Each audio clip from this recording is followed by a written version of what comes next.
Era una noche de jueves en febrero. Harlingen.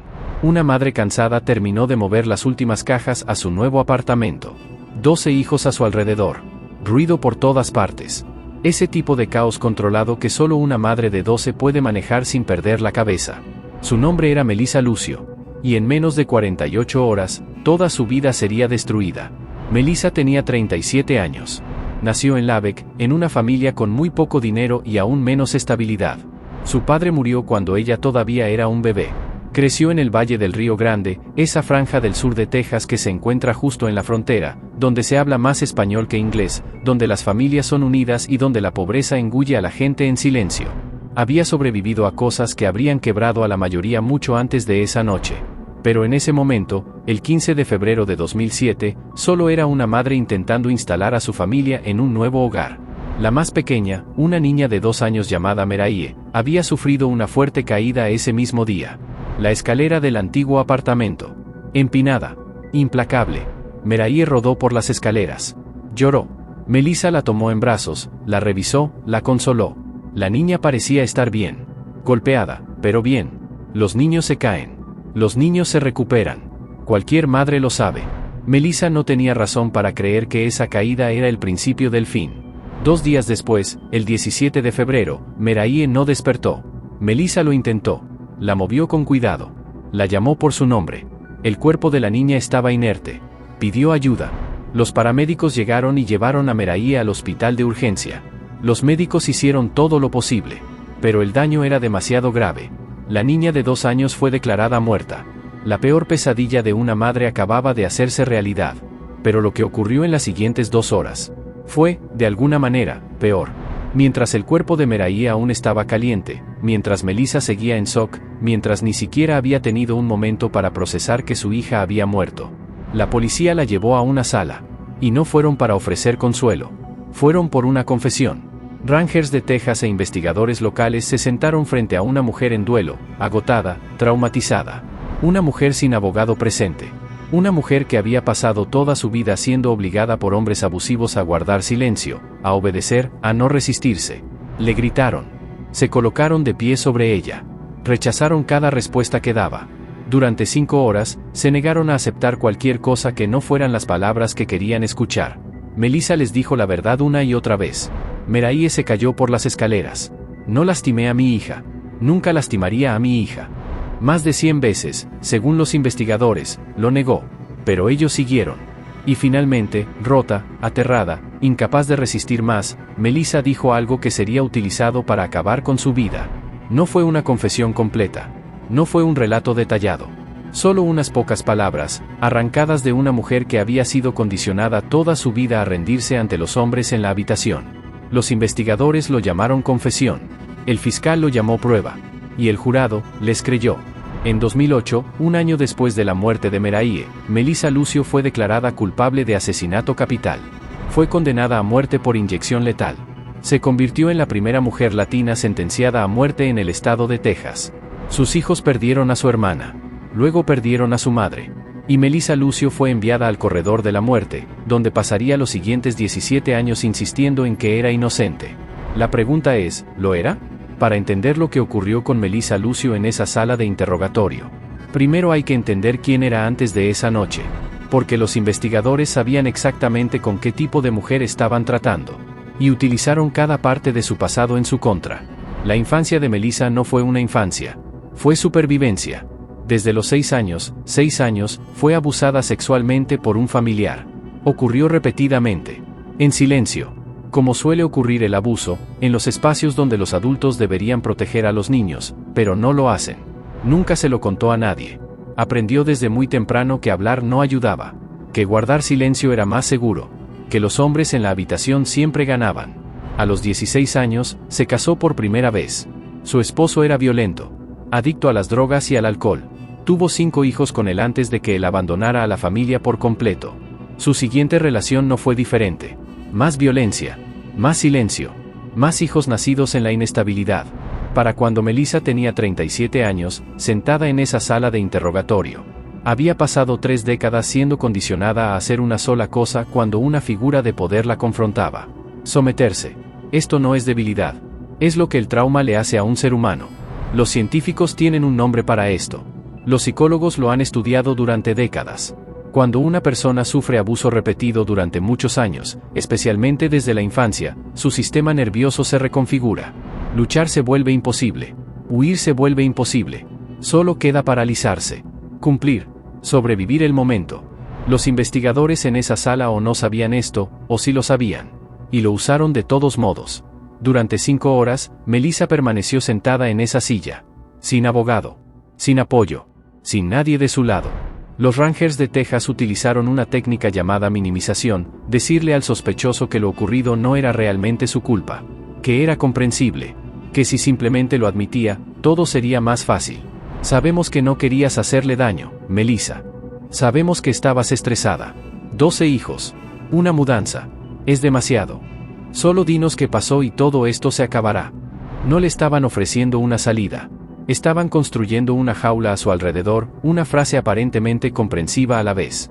Y Melissa, agotada, en shock, con su hija muerta apenas unas horas antes, empezó a responder de la manera en que décadas de trauma la habían entrenado a responder. Comenzó a estar de acuerdo con cosas que no eran ciertas. Pequeñas al principio, luego más grandes. Los investigadores señalarían más tarde un momento en el video del interrogatorio en el que Melissa parece admitir que golpeó a su hija. Lo que no le dijeron al jurado, es que lo dijo solo después de que un investigador se lo sugiriera primero.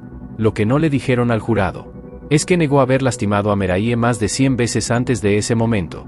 Lo que no le dijeron al jurado, es que todo en ese interrogatorio estaba diseñado para producir un único resultado. Una confesión. Real o no. Pero aquí es donde empeora. Porque el interrogatorio fue solo la mitad de lo que condenó a Melissa Lucio. La otra mitad fue la ciencia. O al menos, lo que se presentó como ciencia. Cuando se examinó el cuerpo de Meraye, el médico forense encontró moretones, lesiones, signos de trauma en el pequeño cuerpo de una niña de 2 años. El experto de la fiscalía subió al estrado y le dijo al jurado, con total seguridad, que esas lesiones fueron causadas por abuso. No por una caída. Abuso. El jurado lo escuchó de un médico, un profesional, alguien con credenciales y un título. Y le creyeron.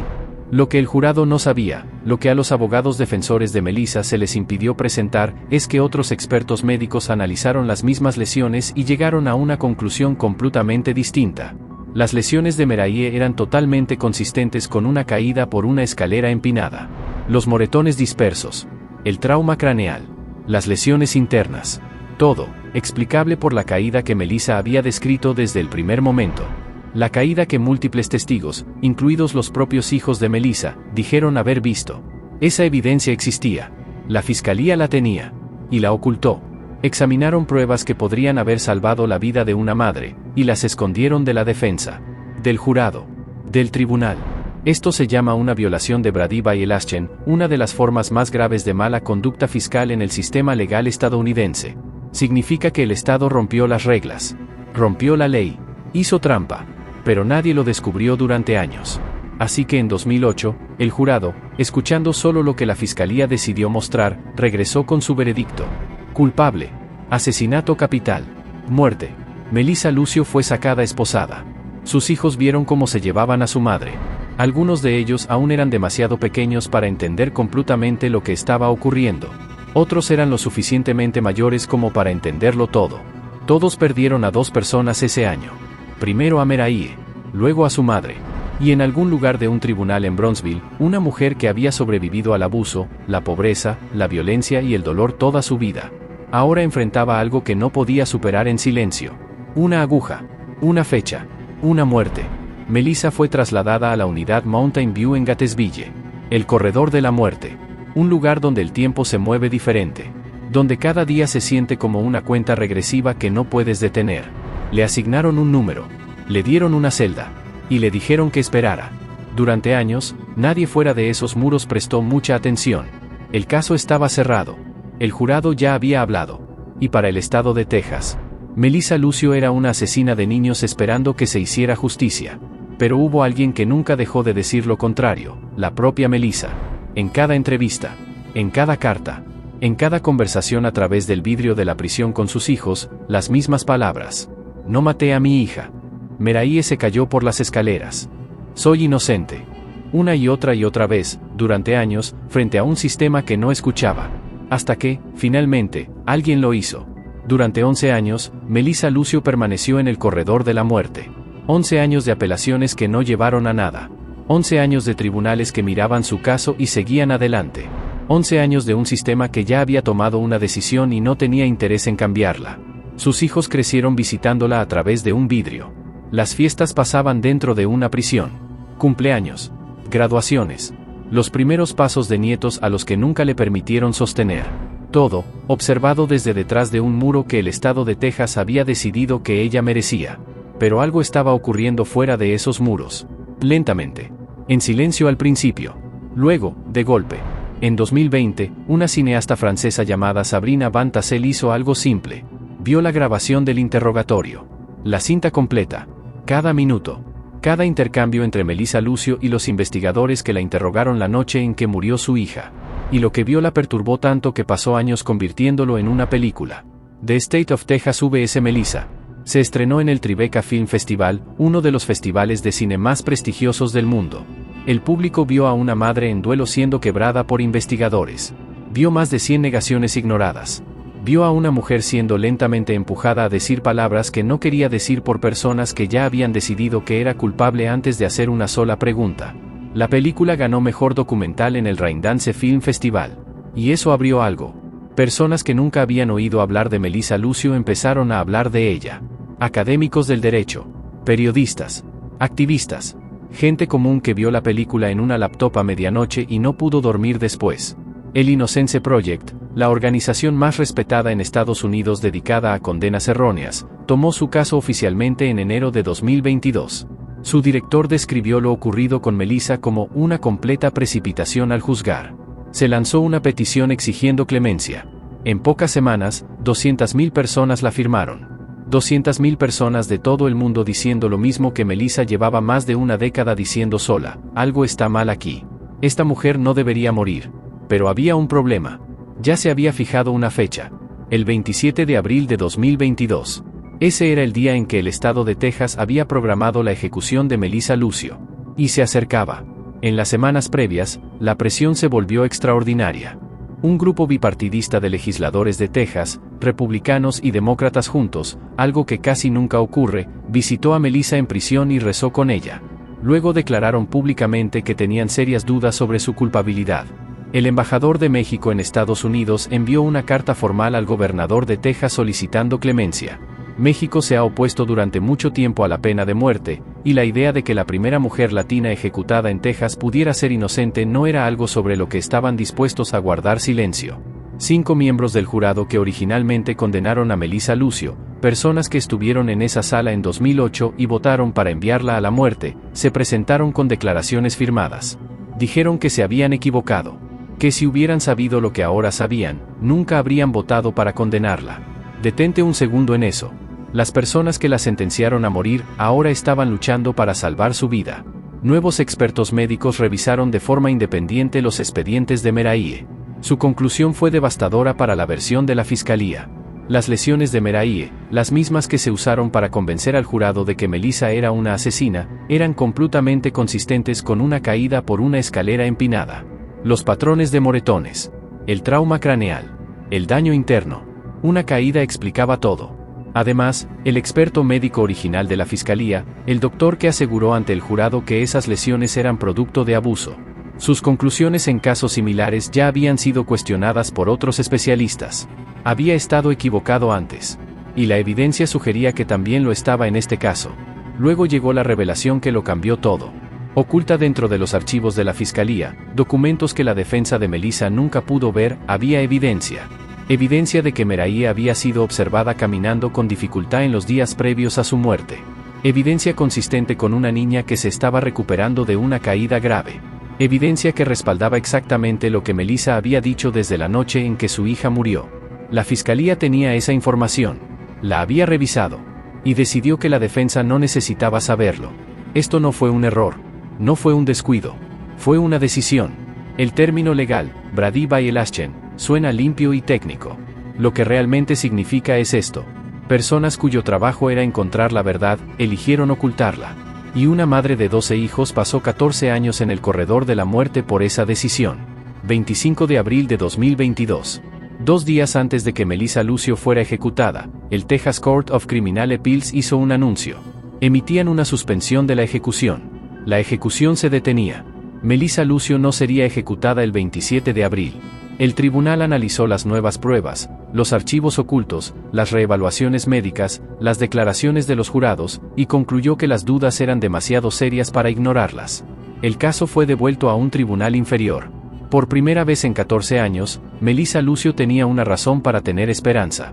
Dentro de la unidad Mountain View, en Gatesville, una mujer que había estado contando los días hasta su propia muerte, recibió la noticia de que tenía más tiempo. Desde prisión, emitió un comunicado. Solo unas pocas palabras. Le doy gracias a Dios por mi vida. Siempre he confiado en Él. Estoy agradecida de que la corte me haya dado la oportunidad de vivir y demostrar mi inocencia. Meraí está en mi corazón hoy y siempre. Sin amargura. Sin rabia. Solo una madre, pensando en su hija, después de todo lo que el sistema le había hecho pasar. Pero la historia no había terminado. Ni de cerca. Porque una suspensión de la ejecución no es libertad. No es una disculpa. No es justicia. Es simplemente más tiempo. Y lo que ocurrió después, en esas audiencias judiciales, fue algo que casi nunca sucede en el sistema legal estadounidense. Algo tan raro que expertos legales lo calificaron como excepcional. Comenzaron las audiencias. Por primera vez desde 2008, desde la noche en que un jurado envió a Melissa Lucio al corredor de la muerte, su caso estaba siendo examinado de verdad. Sin prisas. Sin decisiones tomadas por fiscales que ocultaban pruebas en archivos que nadie debía encontrar. Realmente examinado. Pruebas expuestas. Expertos llamados. Documentos revisados. Cada grieta del caso original quedó al descubierto. Y las grietas estaban por todas partes. El testimonio médico fue lo primero. Nuevos expertos forenses, independientes, acreditados, sin interés en ninguna de las partes, revisaron los archivos del caso de Meraí desde el principio. Sus conclusiones fueron claras. Las lesiones encontradas en el cuerpo de Meraí no eran la firma de un abuso deliberado. Eran la firma de una caída. Una caída fuerte. Por una escalera empinada. Y luego, trágicamente, la falta de atención médica en las horas críticas posteriores.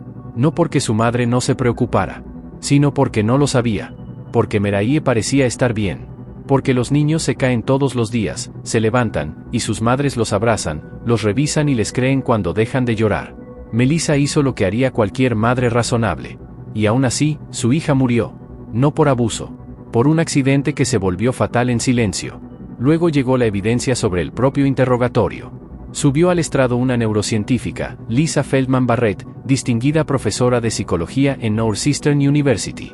Se centró en el momento que había perseguido este caso durante más de una década. El ranger de Texas que miró al jurado a los ojos y afirmó que podía determinar la culpabilidad de Melissa, por su lenguaje corporal. Por cómo se sentaba, cómo hablaba, cómo se movía su rostro.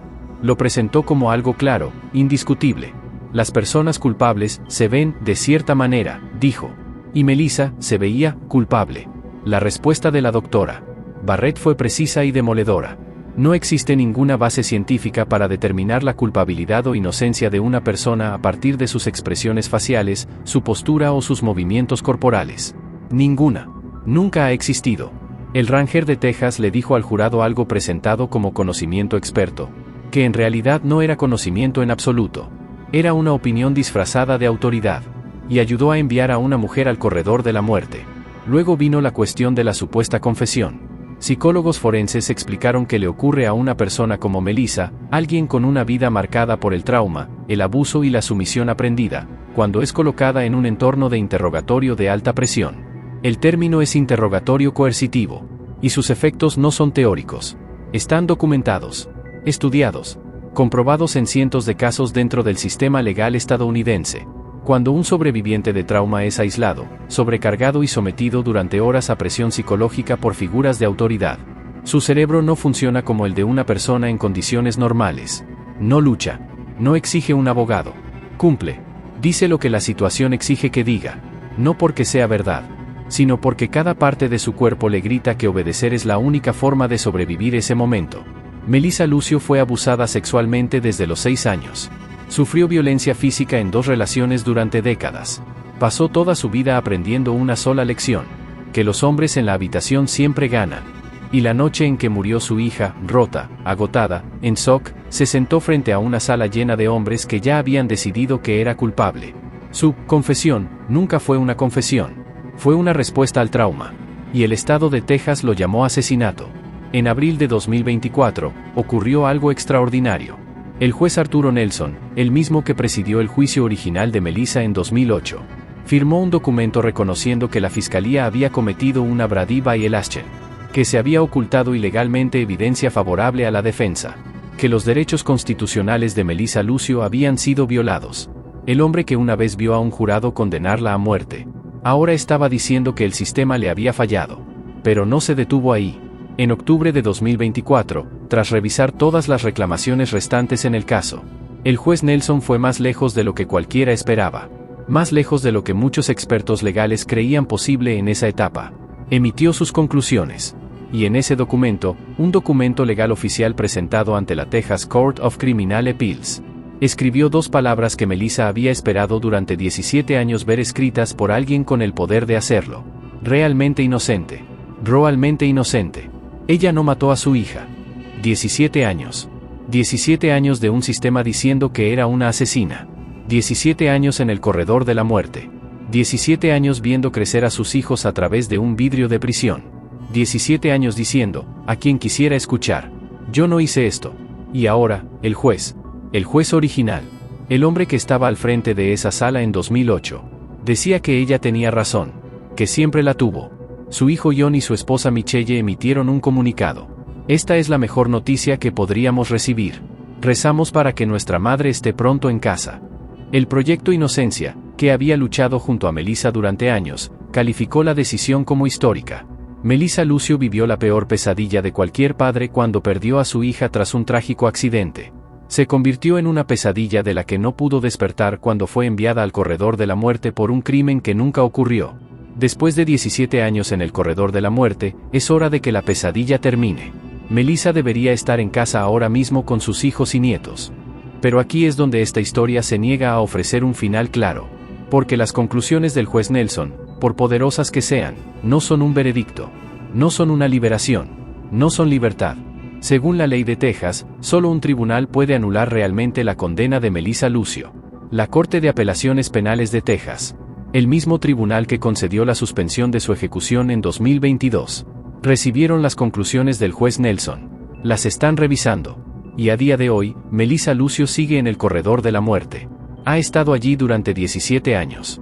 Condenada por matar a una hija a la que amaba. Por un sistema que ocultó pruebas, utilizó ciencia falsa, explotó su trauma y llamó justicia al resultado. Un juez ha dicho ahora que es inocente. Los jurados que la condenaron han dicho que se equivocaron. 200.000 personas en todo el mundo han dicho que debería ser liberada. La propia fiscalía ha admitido que violó las reglas. Y aún así, ella espera. En una celda en Gatesville, Texas. Mientras un tribunal decide si la verdad es suficiente para liberarla. María Álvarez tenía 2 años cuando murió. Merecía justicia. Su madre merecía justicia. En cambio, ambas recibieron un sistema que avanzó rápido, ocultó verdades incómodas y dejó a una familia destrozada durante casi 2 décadas. Si hay una lección en la historia de Melissa Lucio, no es cómoda. Es esta. El sistema de justicia está compuesto por seres humanos. Seres humanos que hacen suposiciones. Que sienten presión. Que a veces se preocupan más por ganar que por la verdad. Y las personas más vulnerables a esos fallos siempre son aquellas que tienen menos poder para defenderse. Melissa no tenía poder, tenía trauma, y pobreza, y dolor, y una sala llena de investigadores que ya habían tomado una decisión. Lo que también tenía, era la verdad. Y 17 años después, la verdad finalmente es más fuerte que todo lo que intentaron usar para ocultarla.